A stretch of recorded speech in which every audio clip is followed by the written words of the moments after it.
धरती पर सच में नरक मौजूद है? अगर हम आपसे कहें कि एक ऐसी जगह है जहां पिछले 53 सालों से आग लगातार जल रही है, तो क्या आप यकीन करेंगे?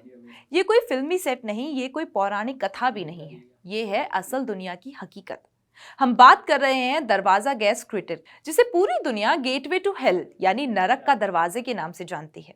ये जगह मध्य एशिया के देश तुर्कमेनिस्तान में मौजूद है। राजधानी अशगाबाद से करीब 260 किलोमीटर दूर, काराकुम डेजर्ट के बीचों बीच, डेरवेजे विलेज के पास। साल 1971 सोवियत वैज्ञानिक यहाँ तेल और गैस की खोज कर रहे थे।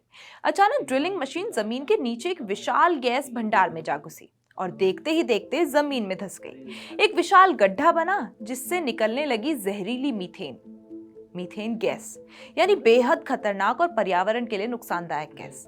वैज्ञानिकों ने सोचा कि अगर इसे आग लगा दी जाए तो गैस कुछ दिनों में जलकर खत्म हो जाएगी और खतरा टल जाएगा। लेकिन वो कुछ दिन 53 साल में बदल गए। जी हाँ, 1971 में लगी आग आज भी जल रही है, लगातार दिन रात करीब 1000 डिग्री सेल्सियस तापमान पर। रात के अंधेरे में जब ये गड्ढा जलता है तो ऐसा लगता है जैसे धरती का सीना फट गया हो और अंदर से लपटें निकल रही हों। इसलिए इसे कहा गया है नरक का दरवाजा। लेकिन कहानी यहीं खत्म नहीं होती। साल 2013 में एक खोजकर्ता जॉर्ज कोरोनिस ने वो कर दिखाया जो शायद ही किसी ने सोचा था। वो खास एल्यूमिनियम हीट रेजिस्टेंट सूट पहनकर स्कूबा जैसे उपकरण के साथ इस जलते हुए क्रेटर के अंदर उतरे। उन्होंने बताया कि ऐसा लग रहा था जैसे मैं मंगल ग्रह पर खड़ा हूँ। और जब वो मिट्टी के सैंपल बाहर लाए तो वैज्ञानिकों को हैरान कर देने वाला सच मिला। इतनी भीषण गर्मी में भी कुछ बैक्टीरिया जीवित थे, यानी जहां हमें सिर्फ आग और मौत दिखती है वहां जीवन भी मौजूद है।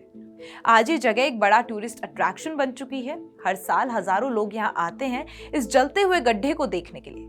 क्रेटर के चारों ओर रेलिंग लगाई गई है, व्यू पॉइंट बनाए गए हैं ताकि लोग सुरक्षित दूरी से इस धरती के नरक को देख सकें।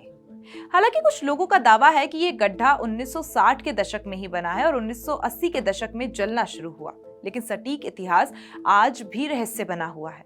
सवाल ये है कि क्या ये आग कभी बुझेगी? विशेषज्ञों का मानना है कि तुर्कमेनिस्तान दुनिया के सबसे बड़े प्राकृतिक गैस भंडारों में से एक है, इसलिए ये आग दशकों तक जलती रह सकती है। धरती हमें हर दिन चौंकाती है, कहीं बर्फ के नीचे शहर तो कहीं समुद्र के भीतर ज्वालामुखी और कहीं रेगिस्तान के भीतर चलता हुआ नरक। तो अगली बार जब आप स्वर्ग और नरक की बात करें तो याद रखिएगा कि कभी-कभी विज्ञान कल्पना से भी ज्यादा डरावना होता है।